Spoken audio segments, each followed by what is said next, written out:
Hello friends, welcome back to cook life kitchen. આજે આપણે બનાવીશું બજાર કરતાં પણ ઘણી સસ્તી અને એકદમ ચોખ્ખી ક્રિસ્પી કેળાની લાઈવ વેફર। તો બાળકોથી લઈ મોટા બધાને કેળાની વેફર તો બહુ જ ભાવતી હોય છે, ખરું ને? તો ચાલો બનાવીએ। તો હવે સૌથી પહેલાં ક્રિસ્પી કેળાની લાઈવ વેફર બનાવવા માટે અહીંયા મેં લીધા છે 1 કિલો કાચા કેળા। તો આ રીતે મોટી વેરાયટીના અને એકદમ કાચા કેળા તમારે પસંદ કરવાના।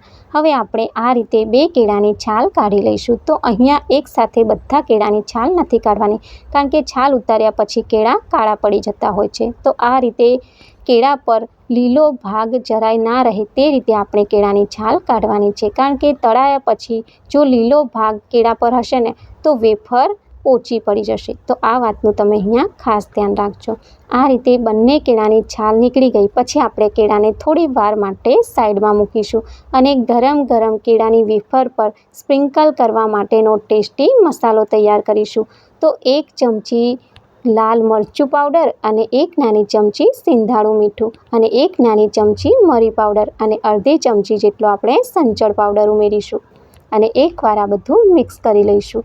આને થોડી વાર માટે આપણે સાઈડમાં મૂકીશું અને હવે કેળાની વેફરને એકદમ ક્રિસ્પી બનાવવા માટે આપણે એક બાઉલમાં 1 ચમચી જેટલું સિંધાળું મીઠું ઉમેરીશું અને આમાં ઉમેરીશું 5 થી 6 ચમચી જેટલું પાણી અને મીઠાને આપણે પાણીમાં એકદમ સારી રીતે ભેળવી દઈશું અને આને પણ આપણે થોડી વાર માટે સાઈડમાં મૂકીશું અને આનો ઉપયોગ કઈ રીતે કરવો તે પણ હું તમને આગળ જણાવીશ।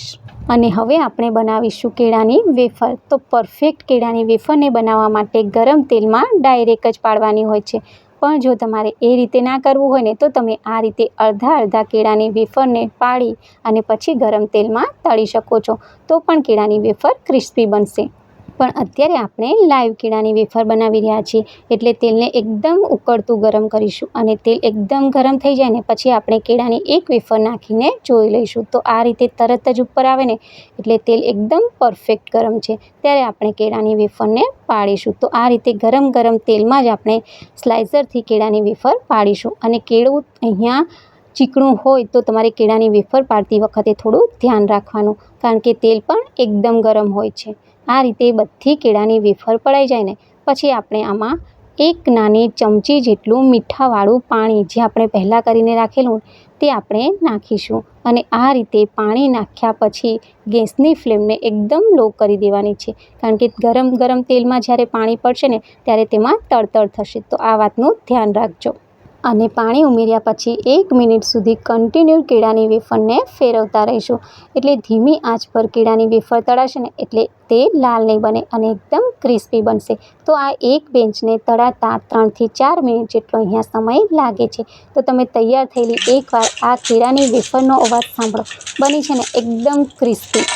આને આપણે પ્લેટમાં લઈ લઈશું અને જો તમારે બજારમાં મળે ને તેવી ગોળ કેળાની વેફર બનાવવી હોય ને તો તમારે સ્લાઇસરમાં કેળાની વેફરને આ રીતે ગોળ પાડવાની અને આ રીતે એકવારમાં જેટલી કેળાની વેફર સમાય તેટલી તમારે પાડવાની અને આ રીતે કેળાની વેફર પડાઈ જાય ને પછી આમાં 1 નાની ચમચી જેટલું સિંધાળું મીઠાવાળું પાણી ઉમેરવાનું અને પાણી ઉમેર્યા પછી ગેસની ફ્લેમને એકદમ લો કરી દેવાની અને કન્ટિન્યુ ફેરવતા 1 મિનિટ સુધી આપણે કેળાની વેફરને સારી એવી તળીશું। તો આ કેળાની વેફરને પણ તળાતા 3 મિનિટ જેટલો સમય લાગે છે। તો હવે આ કેળાની વેફર પણ એકદમ ક્રિસ્પી એવી તળાઈ ગઈ અને આ જ રીતે આપણે બધી વેફર તળી લઈશું અને હવે એકદમ મસ્ત બજાર જેવી જ ક્રિસ્પી કેળાની વેફર બનીને તૈયાર છે। તો અહીંયા આપણે ગોળ અને લાંબી બંને વેરાયટીની વેફર બનાવી છે। તો આ ગરમ કેળાની વેફર પર આપણે બનાવેલો ટેસ્ટી એવો મસાલો સ્પ્રિંકલ કરી દઈએ। તો અહીંયા તમારે જેવી મસાલેદાર વેફર જોતી હોય ને તે રીતે તમારે મસાલો ઉમેરવાનો અને આ રીતે હળવા હાથે મસાલો વેફરમાં એકદમ સારી રીતે ભેળવી દઈશું અને આ તૈયાર થયેલી વેફરને મહિનાઓ સુધી સ્ટોર પણ કરી શકાય છે। તો આજની રેસીપી પસંદ આવે ને તો વિડીયોને લાઇક કરી વધારેમાં વધારે શેર કરજો અને મારા ચેનલને સબસ્ક્રાઈબ કરી બાજુમાં આપેલ ઘંટીને પ્રેસ કરજો, એટલે નવી રેસીપીના નોટિફિકેશન આવે। Thanks for watching.